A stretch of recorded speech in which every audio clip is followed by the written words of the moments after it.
Hello guys! Another Italian recipe na lang po ang gusto kong i-share for today's video. At perfect ngayong tag-init. Ito ay ang pasta with fresh tomatoes and mozzarella.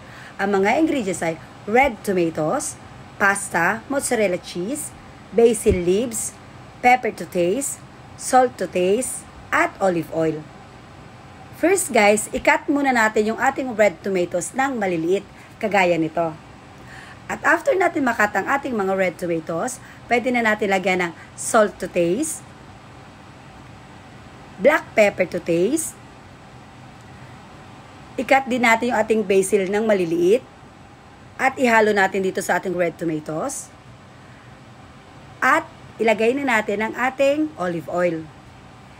I-mix well lang natin to guys. Ang lahat ng ating ingredients, ang red tomatoes, basil, pepper to taste, salt to taste, at olive oil. After natin ma-mix well guys, ang lahat ng ingredients, pwede na nating i-prepare ang ating tubig para sa ating pasta. Lagyan lang natin to ng salt at pakuluin. At pag kumukulo na guys ang ating tubig, pwede na natin ilagay ating pasta at lutuin until maging al dente ang ating pasta.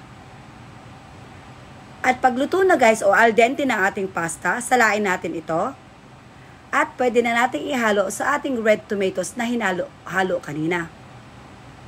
I-mix well lang. At pag na-mix well natin guys ang ating pasta, pwede natin ilagay ating mozzarella cheese. At i-mix well lang muli. At after natin ma-mix well lahat ng ating ingredients, voila! Ready na ang ating pasta with fresh tomatoes and mozzarella. Madali lang, di ba guys? Try nyo na.